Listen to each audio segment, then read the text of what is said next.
राहु और केतु जिनका नाम सुनते ही मन अशांत हो जाता है, क्योंकि इनके होने से ही मनुष्य जीवन पर गहरा प्रभाव पड़ता है। राहु और केतु जिन्हें छाया ग्रह माना जाता है, जिनकी गिनती देवों में नहीं होती, पर फिर भी ये कैसे दोनों ही मनुष्य के जीवन को इतना प्रभावित कर पाते हैं। दरअसल राहु और केतु के प्रभाव सकारात्मक और नकारात्मक दोनों ही हो सकते हैं, और यह व्यक्ति के कर्मों, ग्रहों की स्थिति और ज्योतिषीय उपायों पर निर्भर करता है। आइए सबसे पहले जानते हैं कि राहु और केतु कौन है और उनका किसी भी व्यक्ति के जीवन पर क्या प्रभाव पड़ता है और उनके दोषों और प्रभावों को कैसे कम किया जा सकता है।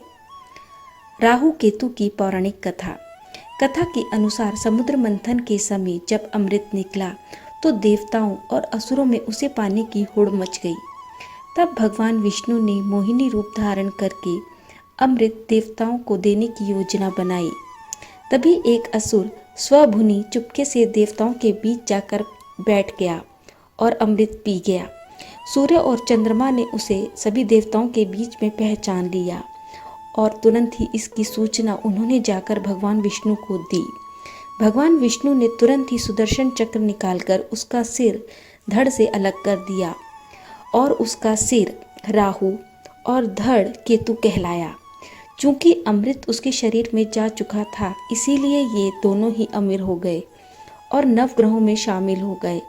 कहा जाता है कि राहु सूर्य और चंद्रमा से क्रोधित है, इसीलिए जब भी वह उन्हें ग्रसित करता है तो तभी ग्रहण लग जाता है। किसी भी व्यक्ति के जीवन पर राहु और केतु का जब प्रभाव पड़ता है तो उसके लक्षण भी सामान्य रूप से दिखाई देने लगते हैं। राहु केतु शारीरिक लक्षण। ज्योतिष शास्त्र के अनुसार गले के ऊपर की गड़बड़ी के लिए राहु जिम्मेदार होता है। अगर आपके फेफड़े, हाथ, पेट या पैरों की कोई बीमारी है तो आप केतु के शिकार हैं।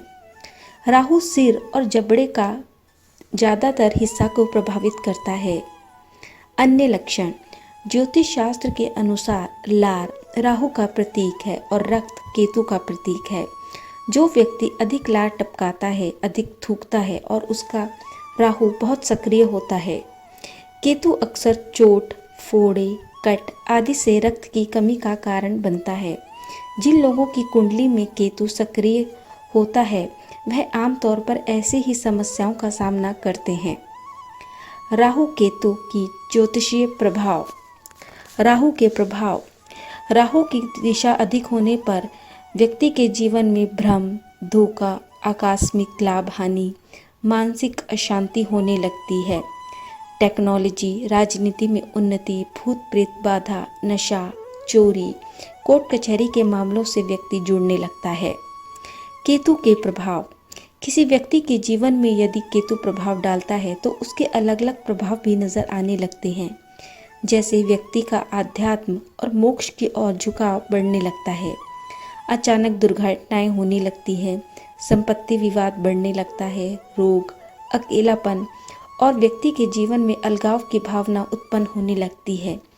इसके अलावा व्यक्ति की रुचि गुप्त ज्ञान और रहस्यमय चीज़ों की ओर बढ़ने लगती है। राहु और केतु के दोषों से बचने के उपाय।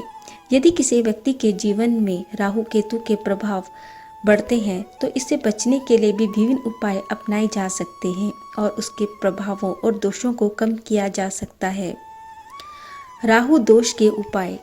शनि मंदिर में दीपक जलाना, काल भैरव की पूजा करना, कुत्ते को खाना खिलाना, विशेषकर काले कुत्ते को, सरस्वती माता की पूजा व मंत्रों का जाप करना। इसके अलावा राहु के मंत्र ओम राहवे नमः मंत्र का जाप लगभग 108 बार प्रतिदिन करना। केतु दोष के उपाय। गणेश जी की आराधना करें। केतु बीज मंत्र ओम स्रा श्री स्रो सह केतवे नमः का जाप करें। काले कुत्ते या गाय को रोटी खिलाएं। अन्न दान करें, विशेषकर ब्राह्मणों को। जब भी राहु कुंडली में किसी ग्रह के साथ होता है तो उस ग्रह को ग्रहण लग जाता है। इस तरह राहु ग्रह न होकर ग्रह की छाया है, हमारी धरती या धरती पर पड़ने वाली छाया। छाया का हमारे जीवन में बहुत असर होता है। कहते हैं कि रोज पीपल की छाया में सोने वाले को भी किसी भी प्रकार का रोग नहीं होता, लेकिन उसी तरह अगर कोई व्यक्ति बबूल के पेड़ के नीचे सो जाए तो वह चर्म रोग से ग्रसित हो जाता है। अर्थात ये वही छाया है जो व्यक्ति के जीवन को किसी न किसी रूप से प्रभावित करती है। ग्रहों की छाया का भी उसी प्रकार हमारे जीवन पर असर होता है, परंतु इस असर को आप पूजा पाठ, मंत्रों के जाप से कम कर सकते हैं। धन्यवाद।